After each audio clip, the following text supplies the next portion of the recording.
Hey, what's up guys? Matt here with Fix Anything Save Money. Today we are going to be showing you how to replace the carburetor on this Homelite SX-135 trimmer. So this is a super old machine and I ended up finding a carburetor that fits this from a company called HIPA. They make a whole bunch of small engine carburetors and other sorts of parts for pretty much any small engine that you could think of. They have a huge variety and they're extremely well priced.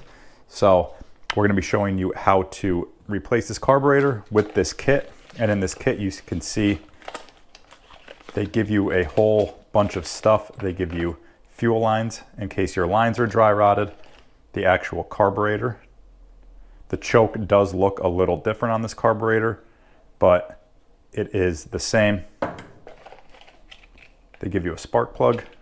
Then they give you gaskets, fuel filter, and then a new air filter. So you could kind of do a tune-up while you're changing out your carburetor. But for this video, I am just going to be doing the carburetor, and then I might make a separate video on the actual tune-up. So stay tuned if you're interested in that. And I'll be uploading a video on that shortly here. Now, another thing that HIPA makes is this carburetor adjustment and cleaning kit.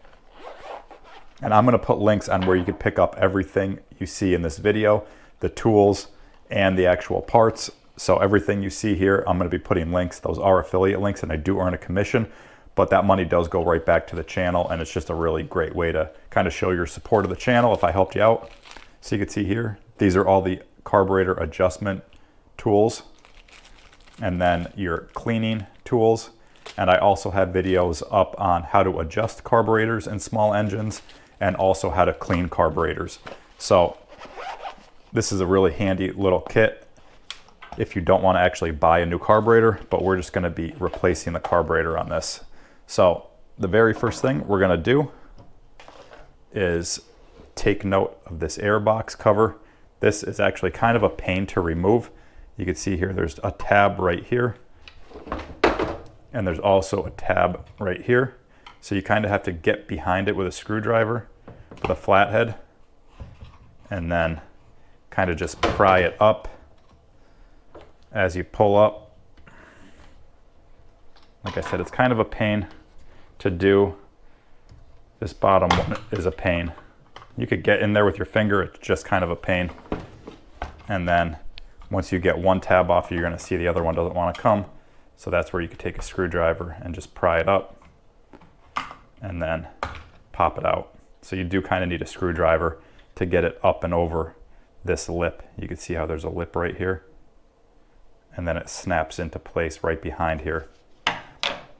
Okay, so that's going to expose our Airbox and our air filter.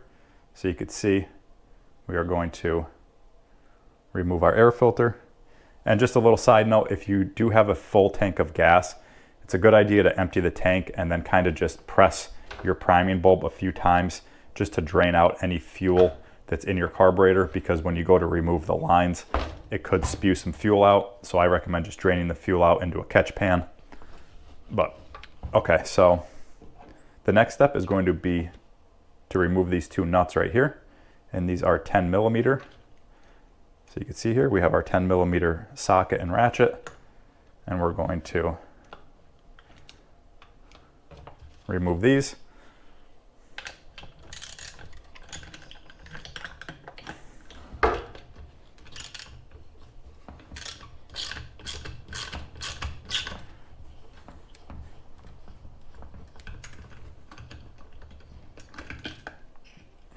So there's one.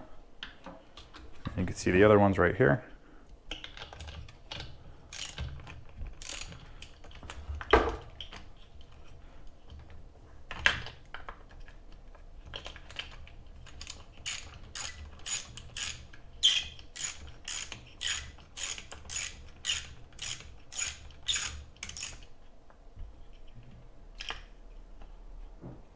And these little nuts like to kind of fall into the grooves here, so you could just take a screwdriver and kind of pry it out. Okay, there's our second nut. And now what this is going to do is allow us to remove this Airbox. and the stop switch comes with it.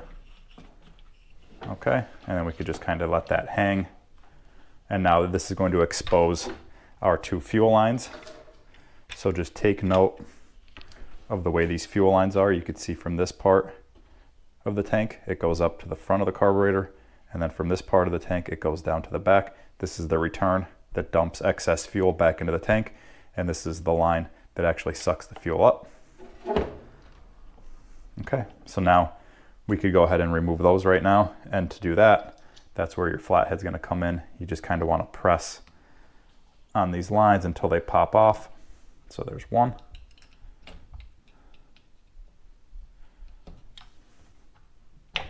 There's two. And now we could take our carburetor right out from the bolts. This is the easiest way to actually remove the throttle cable. You can see our throttle cable right here. It's very hard to take off unless you remove the carburetor first. So we'll go ahead and pull the carburetor straight out so it's loose, and then we could just take our cable and kind of move our carburetor up. And you can see how that goes in. It's kind of an L shape, and then it was sitting in this middle hole. So if when we go to put the new one on, we're just going to put it in to that hole, just like that. Like I said, it's a lot easier to do when the carburetor's out from these bolts. Okay, so there's our old one. We could set that off to the side. Here's our new one. And this is how it's going to go back on. So again, we're going to take our throttle cable and we're going to put it in the middle hole here, just like that. And then you could put the carburetor into the bolts, just like that. Push it all the way up against. And now when I took this apart, I didn't notice any gaskets, so we're not going to put any of the gaskets back on. HIPA does give you gaskets, but this one doesn't have any on it, so we're not going to put any back on. Okay, then we'll hook our fuel line up. So you can see this goes into here, and you want to push these fuel lines up as far as they'll go. And then we'll show you what that looks like again. So you can see this one on the front of the tank goes up to here, and this one in the back goes to the back. Okay, and then we're just going to take our cover, put our cover back on through our bolts, and now we have our linkage hooked back up. We have our fuel lines hooked back up. All we have to do now is put our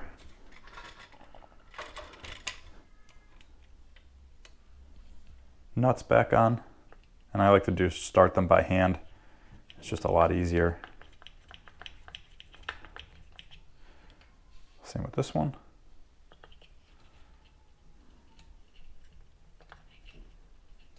So yeah, like I said, really the hardest part of this, the biggest pain ironically, is removing this little cover, which is kind of funny. And then we'll just go ahead and tighten these nuts down with our 10mm.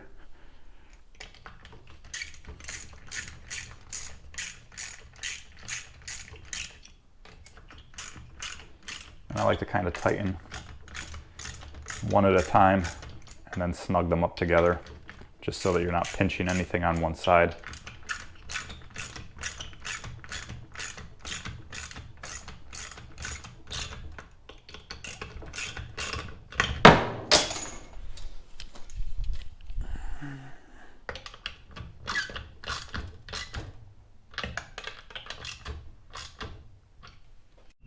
Okay, so now we have our nuts tightened. We're just going to go into our kit here and take out our air filter. And we're just going to put our air filter in. And you can see how nice everything fits. I really like this HIPA company because the parts that they make fit back together really well for aftermarket parts. Everything generally goes together very well. So now we're going to put the air filter cover back on, and just take note of the way the letters are. It only goes on one way, and you can see these tabs right here need to fit onto the side of these tabs, just like that. If you put it on the other way, the tabs kind of line up and they won't let you put the cover on. So just take note of the way it goes back on. And we're just gonna slide the tabs in and push down till you hear them click.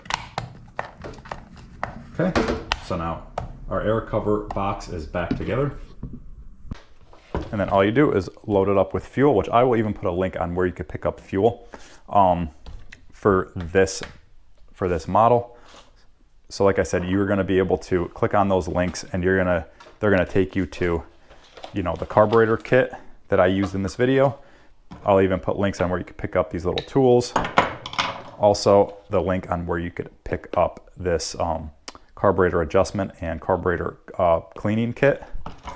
So just be sure to check those links. And then I'll also put, like I said, the link for the fuel.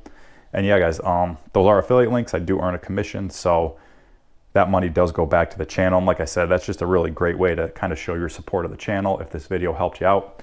But yeah, guys, let me know if you have any questions at all. I will get back to you as soon as I can. Otherwise, if you enjoyed this video, if it helped you out, be sure to give it a like, and then let me know if you have any questions. Like I said, I'll get back to you as soon as I can.